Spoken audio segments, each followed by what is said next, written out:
Hey researchers, it's Dr. G here, and today we're going to talk about something that completely make or break your project, scales.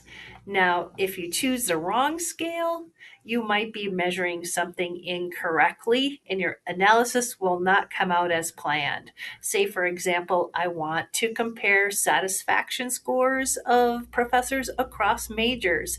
I need a particular type of scale. Whereas maybe I want to predict donations for the university, I might need something different. Now, your scale choice determines the type of power you're going to have. We use scales to categorize, rank, and measure consumer behavior. So let's say you're going to be researching a new energy drink. You might categorize users versus non-users. You might rank the flavor preferences. You might want to measure the strength of brand loyalty and tracking those numbers of cans that were purchased in a week. Now, each one of those requires a completely different type of scale. One of the most common scales is the nominal scale. Just think about it as labeling things. Now, think, which streaming platform do you use most? Spotify, YouTube TV, Apple Music? In marketing research, this helps us segment our markets. We can see which brand dominates or whether a platform choice might differ by major or type of student or gender, but we cannot calculate an average streaming service. It just doesn't work. Now, how do we use it? Nominal data is perfect for segmentation. Brands purchase, gender, your major, the number of store visits. Just think about those as categories. This is how we build target markets. Let's dig into this a little bit deeper. So, what if I asked you, did you buy from the campus subway in the last 7 days? Yes or no? That helps us calculate what we call a penetration rate. Now, what percentages are that of students and customers? That's powerful information and helps us support demand. So when we're thinking about how to translate multiple choice questions or what we call the dichotomous, meaning two answers, yes or no, one or two, right or wrong, we have to think about how we're going to code that properly when we get to the analysis section so that we're making sure we can use the correct statistical analysis. With an ordinal scale, instead of averaging ranks, we might look at distribution. So maybe half of the class ranks a price as number one and the other half ranks it as last. That tells us there is a market split. So that's really critical insight as a market researcher. You could think of those two groups as distinct segments. Now, how do we use this type of scale? We can use it in how brands detect polarization, maybe how brands are loved by some and hated by others or completely ignored.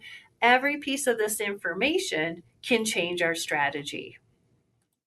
We love to use the interval scale in marketing because it can measure the strength of a feeling. This is where most marketing research lives. If I ask you how strongly you agree that tuition is a good value, now I can calculate an average of that satisfaction score.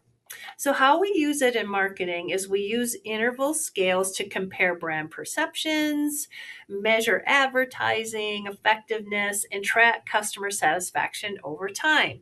If the average drops from 4.2 to 3.6, we know we have a problem.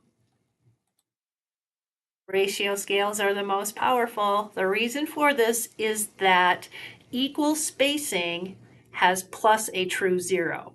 Now, zero actually means nothing.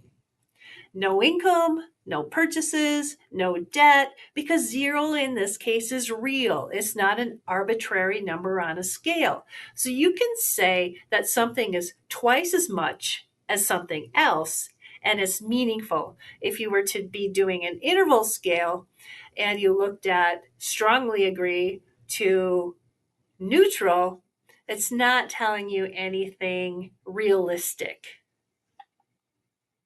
Let's look at an example of this, the differences between interval and ratio scales. So if I give income in categories, then I know that the higher versus lower, but I don't know the exact dollars.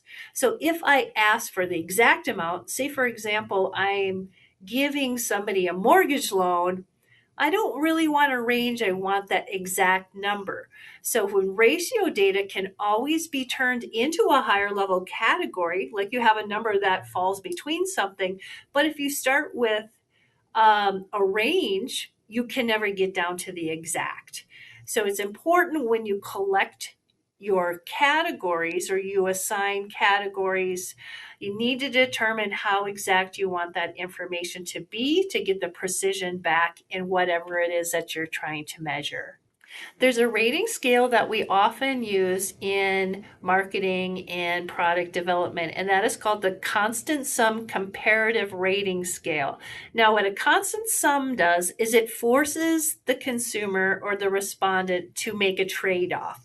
So if I give you 100 points to allocate across product features, you have to prioritize in your head what's most important to you. This can be very valuable for a marketer as you're trying to develop your strategy. So how we use it.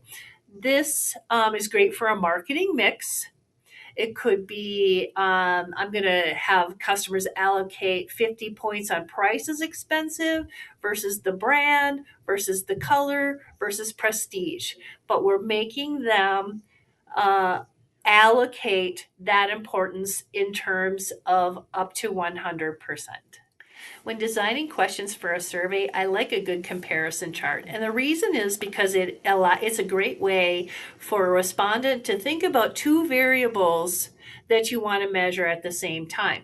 So let's take an example. If you're craving pizza, I, as a store owner, might want to know how often do you order from Pizza Hut, Domino's, Little Caesars, Papa John's, whatever your pizza competition looks like.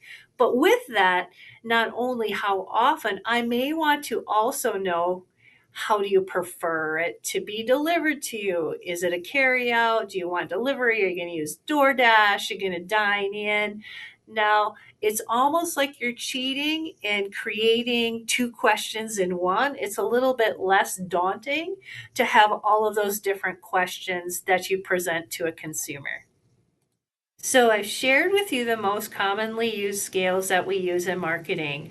And what I want to also spend a little bit of time on is talking about other considerations you have to think about.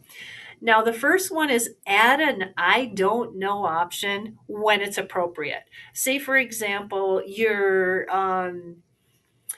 measuring or you want somebody's preference on a particular type of mascara.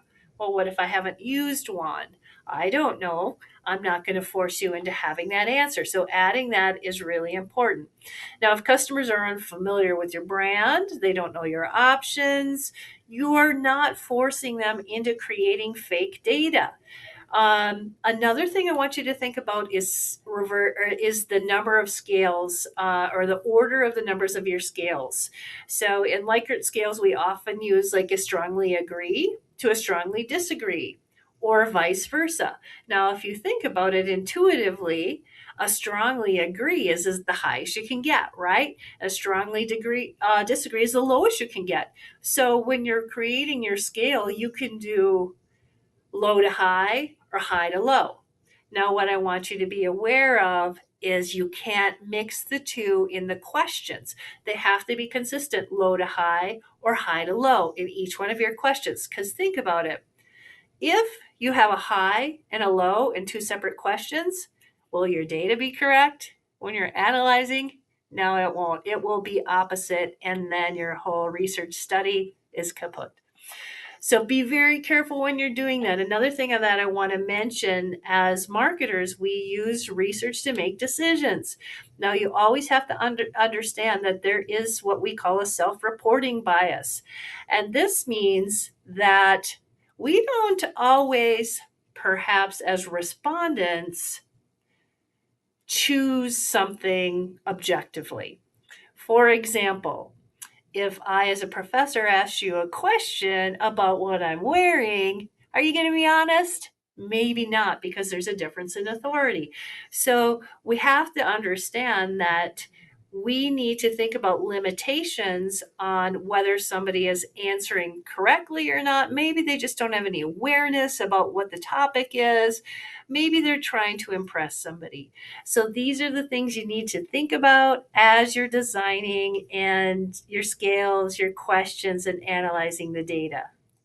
Now, those are some of the most common scales that you're going to use, but I want to remind all you that in order to get the right data for you to analyze, you have to ask questions, good questions in the right format, use the right scale, and then you're going to get the right data. If you have any questions, as always, feel free to reach out.